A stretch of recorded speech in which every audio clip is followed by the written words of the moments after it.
What's it feel like to get hit by a grenade? It feels like rocks being thrown at you. At least that was my experience.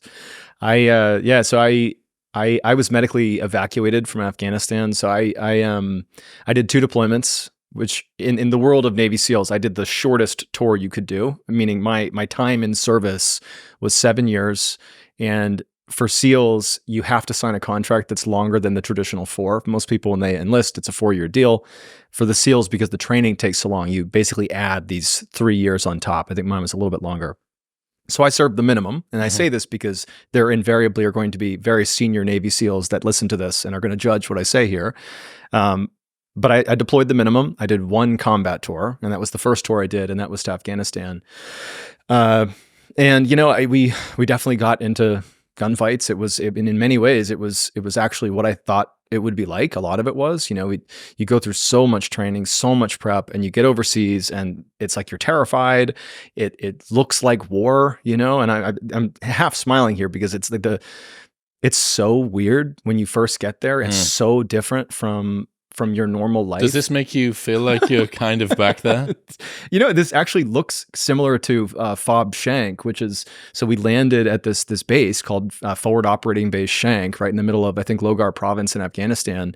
And it's this. I mean, it's just this obvious military stuff everywhere, planes and vehicles and all around you. Little birds, everything's moving, there's stuff happening. It's crazy. Like when we came, actually, my entry to Afghanistan, when I knew like, oh shit, it's getting real, is we flew from Virginia to Germany, and then we stayed there for a couple of days, and then we flew from Germany to Afghanistan, and it's this 8-hour flight. And for the majority of it, you're in a military transport, so this is not a civilian craft. No you're business in the belly class of the beast with a little bench seat, and it's so loud, and there's all this equipment in the middle of the floor. But it's relaxed. I mean, we've taken military flights dozens of times. You just hang out with your buddies. You can walk around. But when we got into Afghanistan airspace, the pilot had to put on a red light on the aircraft, even though we're way above small arms range and frankly even RPG range or rocket range. It's harder to see at a distance. White light stands out. But he was like, the pilot came on and said, "Okay, we're in Afghan airspace, so don't go near the windows." Although the idea that if they're shooting up at the plane, we're in a bad spot no matter where it hits, but like stay away from the windows. And the red light came on. And then we did this really intense, very quick descent because you don't want to linger too long. At a medium altitude. Yeah. And it's like, I noticed how intense the landing was. And then we get out and it's wintertime and I'm so green. I've never done anything. I've only trained, and I'm looking around. It really looked like this, but just mountains everywhere. It was actually so beautiful, which is weird because it's this really kind of dangerous place for people like for me. But yeah, no, so I was there and it was in many ways what I expected. I when shooting starts, the thing that stood out to me, because I when you get hurt, you have to debrief how it went. And I told my commander that the debrief point that stood out the most to me about my entire experience in Afghanistan was when the rounds started flying, meaning when people began shooting at us, it was so incredible to see your teammates just do their job. Because the thing about SEAL teams and operating in a special operations unit, so much of what you're doing is choreographed with everybody else. You don't have just like random things happening. Everything is just, you're working in tandem all the time. Everything is done with a buddy or with small teams.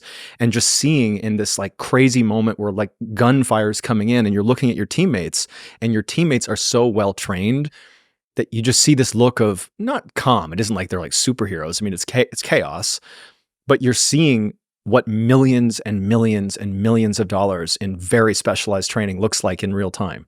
And for a second, especially when, we get into a gunfight, you'd see that in motion. And it's, for lack of a better description, it's beautiful.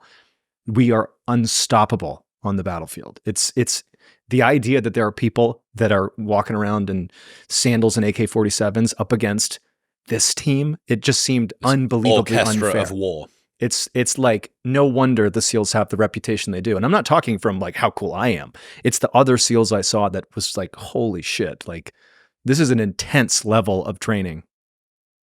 So the confidence level's really high, especially as the deployment went on. We were going out a fair amount. What that means. You feel invincible with the guys around you in some way.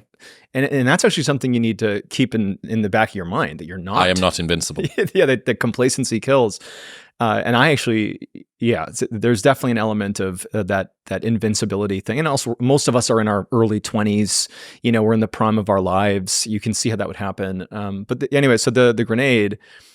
About 5 months into the deployment, we were going into this village called Zargar. It's the general mission set that we had in Afghanistan was our unit we were tapped with trying to find suicide bombers who were destined for Kabul, the big city in Afghanistan, and stopping them or limiting, their effectiveness before they got there, because we were actually positioned on like the one paved road in Afghanistan called Route Utah, kind of splits the whole country in half, and it went right to Kabul, and we were deployed to this little outstation that was right up alongside Route Utah. And this is not a base. It didn't look like this.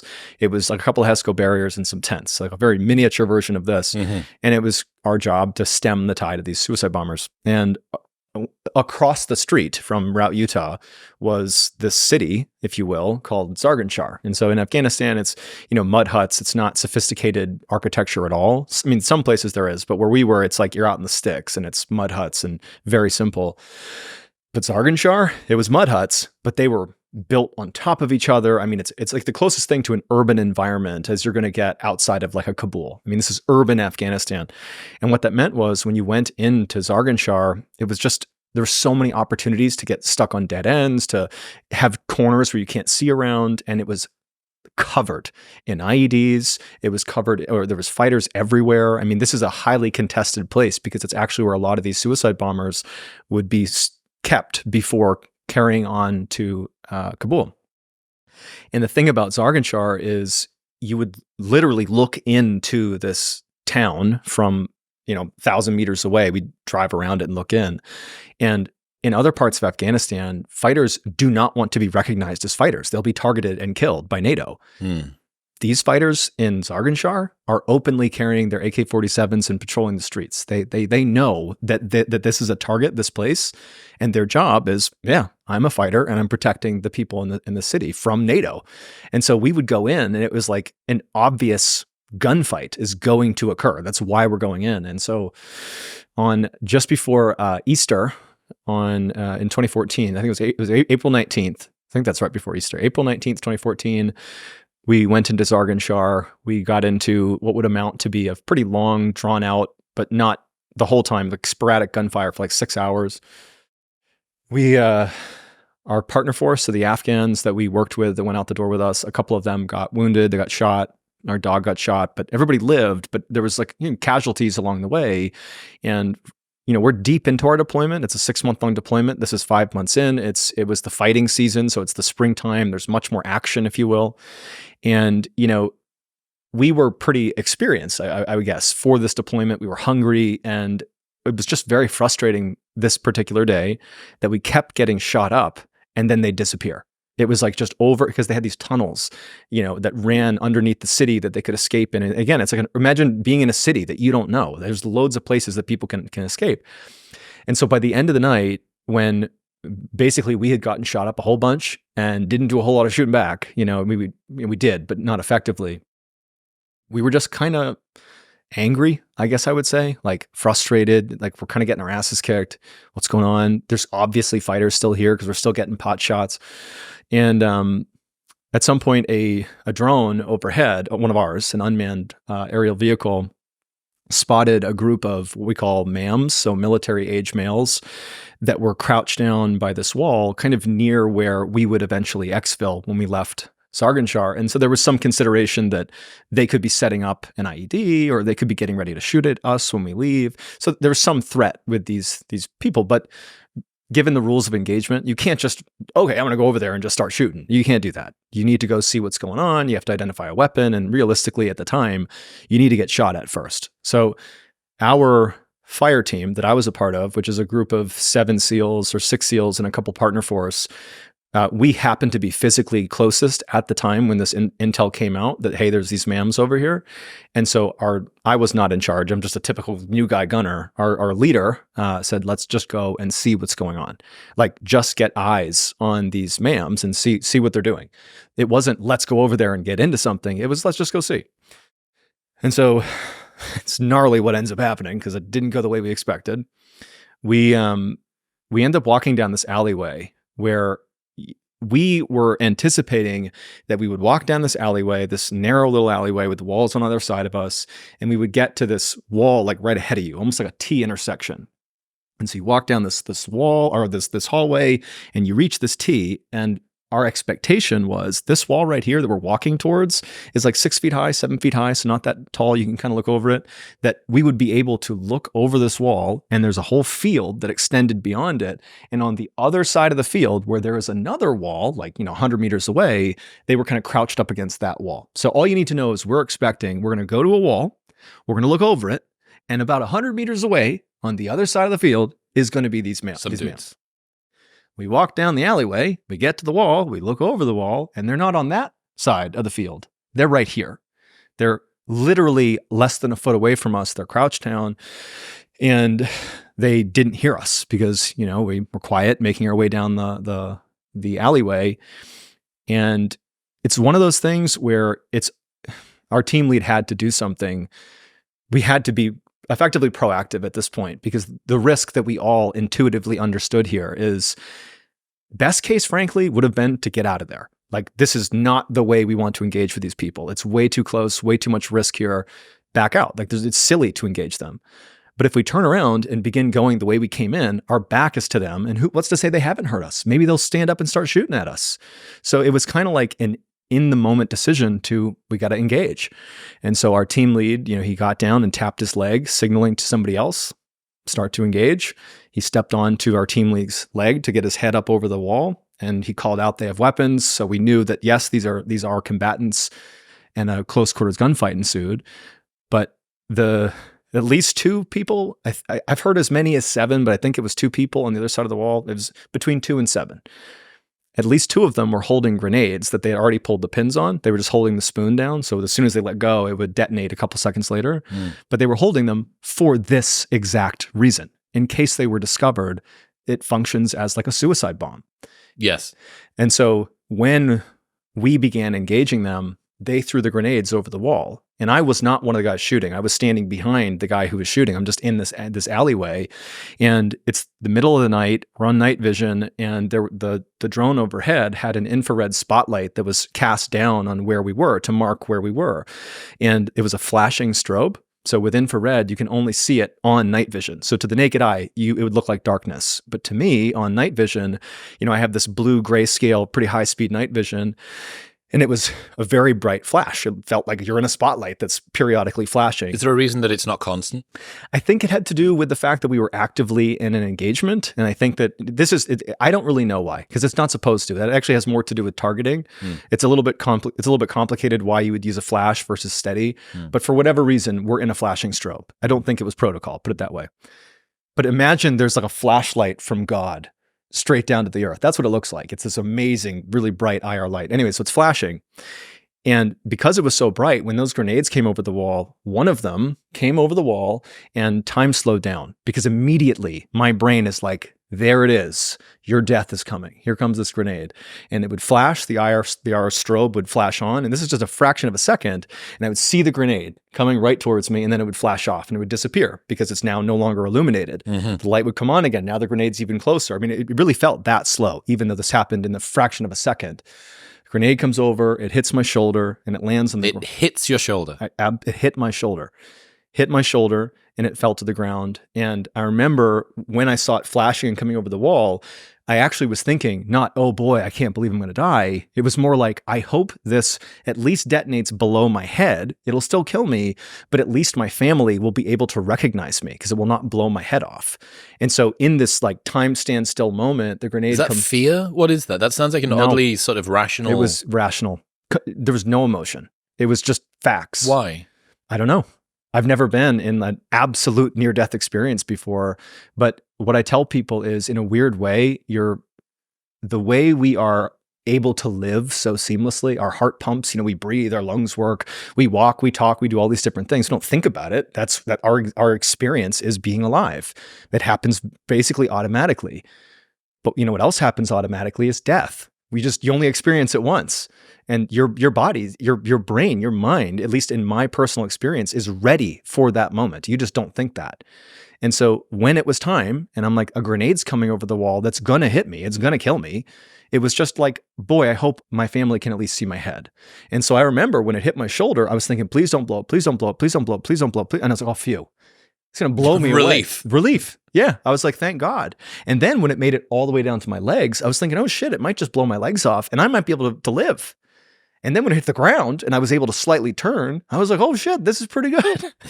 And then it detonated and it felt like someone took a handful of rocks and just like a light throw that hit me in the back and the back of my legs. But really what it was probably like 100 pieces of shrapnel. So the way a grenade works is there's a fuse inside of a piece of metal, and the fuse, it detonates, and the metal is designed to splinter and create little razor blades that get fired off in every direction. Yep. And so those blades of metal were sent into all of us. And, I just told this story actually kind of recently. There's what I remember, which wound up not being true. And then there's what actually happened. And the only reason I know what actually happened is I ended up speaking to the guy who saved my life 4 years after I got hurt. And because I wasn't able to talk to him, it was so traumatic. I avoided him. And frankly, he avoided me. I'll tell you what actually happened. But we didn't talk to each other. It's like I get medevaced and I never talked to him. And then 4 years later, we finally have our talk and we debrief what happened. And the story was not what I recalled. What did you think happened? What I thought happened is I survived the grenade, but I also, as soon as the grenade detonated, I was on the ground on my face, and we were in the alleyway was also where sewage came through. So there's like liquid sewage, and I fell into the sewage, and I'm laying there and I couldn't stand up. And I'm like obviously aware that, something's hit my legs. It's a grenade. I thought I had my legs, I was pretty confident, but I knew that clearly there's been a grievous injury to my legs. And so I couldn't stand up. And then as I'm kind of positioning myself like this, and some of this did happen, by the way, it was more like the timing of things. I remember looking up and, here's this T, right? So we had walked down this way and then the guys were on this side, they're shooting this way. But at the left and right side of the T, the top of the T, if you will, was an opening that you could walk out to the field where these guys were. And I was thinking as I'm like trying to stand, and there's at the time, all this gunfire happening feet away from me. I mean, it's chaos. I'm thinking, someone's going to come around the wall, the combatants, and they're going to start shooting down the alleyway. And I'm looking at it and I can't go anywhere. And so I'm like, well, I survived the grenade, but it's only a matter of time before we're overrun and somebody comes in here and finishes me off. Or worse, I get taken hostage or something. Like, what can I do? I can't even, my gun, I remember, I think it was the top of the gun, it got blown off by the grenade, or it didn't work. Like parts of the gun had come off. I never saw it again. I was told that it was not working. And then my memory is somebody picked me up and dragged me, not to cover because there really wasn't anywhere to go. They just kind of took us down the base of the T, if you will, to the side of this wall. And my medic put tourniquets on my legs, and our JTAC, who calls in airstrikes, they called in what's called I think it was a danger close airstrike, which sounds like nothing, but what that really means is if you call in a danger close airstrike, what that really means is you're calling an airstrike on your position. It means you're being overrun. And when you do it, you have to get the initials from your commander, basically saying, I approve you calling an airstrike on yourself. Now, you're not literally doing it. It's often when you have no other choice. Like, hey, they're 5 feet away from us on the other side of this wall and we can't do anything. Try to hit them. Don't try to hit us. So they called in a Hellfire missile when we're 15, 20 feet away from where they're actually targeting. And so that did hit and it neutralized the threat. But also at the same time, there's all these fighters in the town that had been fighting with us all day. And when all this chaos erupts, it had been quiet to that point. There was a lull. And as soon as the shooting started, people from all around the city just began arbitrarily shooting generally in that direction, shooting RPGs in our direction. Like they could be hitting their own people. They don't care. They're just shooting at us. And so there was just this chaotic, trying to suppress the threat, trying to call in a medevac.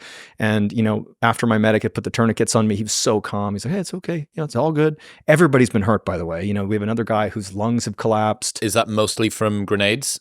Just from the grenades. Right. And there was only 2 grenades? As far as we know, there was two. There's video of it, and it does kind of look like there was You got two. video of it?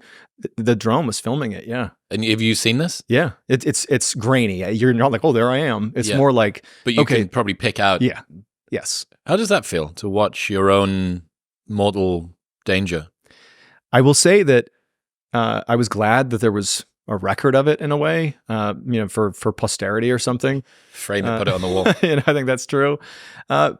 You know what? Initially, because I didn't have my debrief, I'm going to tell you the debrief here in a minute, which changes the story a little bit. I felt like, I narrowly escaped. In all of the people that I was with that were part of this kind of horrible situation, we all lived. There was, out of a platoon of, I think we had 25 people in the platoon, SEALs in the platoon, and I think there was 8 or 9 Purple Hearts on this deployment. And for reference, you get a Purple Heart if you're wounded in combat. That's the gist. And I think the stipulation is you actually have to bleed from an enemy combatant's weapon. Like it's not just, I bruised myself. Right. Okay. It's like you being got shot. punched isn't Yeah, enough. you have to get wounded for real. And Are you in pain just at this point? Like what's kicked in? not really. I have. Like in the story. Are you feeling pain from the grenade? Because it seems like someone just threw rocks at the back of It you. didn't. There was no pain. Nothing. Yeah, it had to have just been shock. There was absolutely nothing. I felt pressure where there was definite big serious holes in my leg, but it didn't hurt at all. Mm-hmm. The pain came, days later as I'm recovering. But so yeah, I end up getting, we run out of this place we are under the hail of gunfire to this helicopter that took us to I went to a medical tent actually at Fob Shank where I first landed in Afghanistan. It looks very similar to this. And then from there I went to Germany and I was there for a week and then I was sent home. I was like pushing a cart in Home Depot, hobbling around 7 days after being on the battlefield.